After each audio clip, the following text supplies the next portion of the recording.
Welcome back. I'm Larry, and this is the third and final video in our three-part ND filter series called Neutral Territory. This time we're pulling things together, and I'll tell you about a cool gadget discovery I made recently that makes the ND filter experience so much better. In the last video, I told you about variable neutral density filters. Once you screw them in place, you can just dial more or less density, of course within the range of that particular filter. And I mentioned a Lightcraft workshop filter that can be adjusted from 2 to 10 stops of light, as well as a Schneider TrueMatch Vari ND that has a range from 1.3 to 11 stops. Besides the simplicity of dialing in the ND value you want, there's an added bonus for pro videographers. These variable ND filters can be used for writing the iris. Here's what I mean. When a videographer is filming and the scene goes from relatively dim to bright, like moving from indoors to outdoors, manually dialing the aperture closed allows the overall video image to remain properly exposed. With cinema lenses that have smooth travel aperture rings, they can smoothly adjust the exposure with the aperture setting. But many modern DSLR lenses don't have that option. So a variable ND filter, which smoothly dials in more density with a little twisting of the ND filter, gives you another way to smoothly cut the line. Of course, that works in the other direction too, if you're going from bright outdoors to relatively dim indoors. Now, two notes about this. First, this takes a lot of practice. I understand it. I know what to do. I can hold a camera. But even with a good shoulder rig, my smooth ND video dial skills are pretty weak. The other thing is the dreaded X effect and lens flare to one degree or another. Sometimes, depending on the position of the sun and the dialed in values of your ND filter, you can see a phantom X on the video, which is caused by the two polarizing foils being slightly out of alignment and causing vignetting on two sides of the image. This effect is more prominent with wide-angle lenses, and it can be corrected by dialing your filter's density back a little bit. And of course, lens flare is always a possibility because you have flat glass in a bright environment catching the sun. So far, I've only been talking about digital SLR cameras, but if you're shooting film rather than digital, there's a setting that you can't change on the fly, and that's your film speed. Once you pop in a roll of film, your ISO can't be changed, so shooting with ISO 800 film generally won't work well in bright outdoor conditions like it does indoors. As you've already guessed, an ND filter can knock down the light enough so that the ISO 800 film works just fine. By now, you understand ND filters. You know about the mount types and solid, graduated, or variable ND filters. So you understand this light control tool. But to jumpstart your creativity, here are a few more cool creative things that you can do beyond that silky water I already talked about. Imagine shooting a downtown scene where you want to take a picture of an individual among dozens of pedestrians. Working with your subject and getting him to hold perfectly still for 15 to 30 seconds, if everyone else in your image is moving or walking, you can capture some sort of surreal image like this. Or maybe you want to shoot a building or a landscape where everything is in sharp focus, but the scattered clouds in the sky have a smeared appearance.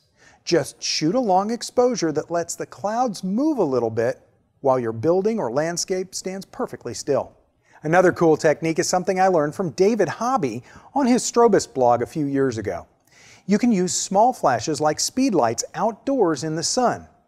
You open up your aperture to something like f1.4 or 2.8 to get that shallow depth of field. Now at that point, the problem is that your shutter speed has to be so fast that flash sync speeds, which are often limited to something like 1/250th of a second, won't work. Just install an ND filter and then boost your flash power until you get the image that you want with a shutter speed in the flash sync range. The best, most straightforward way to go about ND filter shooting is to set up the shot, add the filter, and calculate what adjusted shutter speed you should use. Then look at the image and the histogram and make your small adjustments. If your target shutter speed is in the range that it can be dialed in versus having to use the bulb setting, consider setting your camera to continuous capture and then turn on exposure bracketing. That way, you can just hold down the remote shutter release cable and your camera will click off 3 exposures, or 5 or whatever setting you've chosen, with your target settings, plus some additional exposures that are either over or underexposed for safety. In most cases, once you install an ND filter, your lens hood won't fit anymore. To minimize the chances of lens flare in bright sunny environments, hold your hand or a ball cap over the front face of the lens so it's in the shade during your shot. Here's an interesting heads up about ND filter quality. It's easy for manufacturers to knock down overall light, but keeping the colors balanced at neutral is tougher than you might think, especially when you're using something like a 10-stop filter. The more expensive ND filter manufacturers seem to have a thinner and more color accurate filter, and you need to see what works for the kind of shooting that you plan to do. A few years back, I even used a $6 piece of welder's mask glass, and it worked fine for black and white images, but it was so green that you could never use it for color images, and mounting it was a real challenge. It was a fun experiment that made me really appreciate actual ND filters even more. At a photography trade show recently, I met David Neiman, who invented Zoom filter adapters. These are super slim filter adapter rings. You screw one onto the face of your lens and screw the other part onto your filter itself. Now, those two rings match up perfectly and they instantly attach to one another magnetically. Zoom filter adapters have been around a few years, but still most folks don't know about them. And I'd be willing to bet that some longtime shooters seeing these for the first time, even if they know everything else I've talked about in all three of these videos, think it was worth watching just to find out about these magnetic filter holders. This three-part series on ND filters was designed by KelbyOne for the B&H YouTube channel so that people could learn more about ND filters and how to use them. But as somebody who regularly buys gear from B&H, let me tell you one more way to make sure that you get the right ND filters and adapters for your shooting setup. Ask questions. In store or on the phone, just talk to a B&H sales expert. Even though I've covered a lot about ND filter options and you may feel like you know what you want, if you have any doubts or any questions, give B&H a call and ask to speak to a specialist who can help with ND filters. These folks are gear experts and they'll make sure you get exactly what you need for your ND shooting setup. For B&H and KelbyOne, I'm Larry Becker. Thanks for watching. Whether you're a hobbyist or a professional, B&H has the answers to your questions. Experience a world of technology at our New York City Superstore. Connect with us online or give us a call. Our staff of experts is happy to help. We all know the difference a great teacher makes. They inspire you, challenge you, and push you to do the things you never thought you could. For creatives, that means you've got to know your tools inside and out. Whether it's Photoshop or photography, lighting or Lightroom, InDesign or After Effects.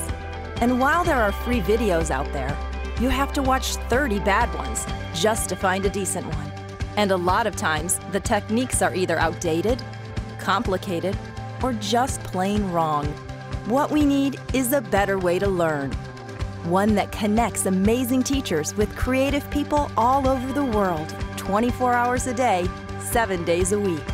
A thriving educational community with nothing but the most talented, engaging, and respected teachers in the industry.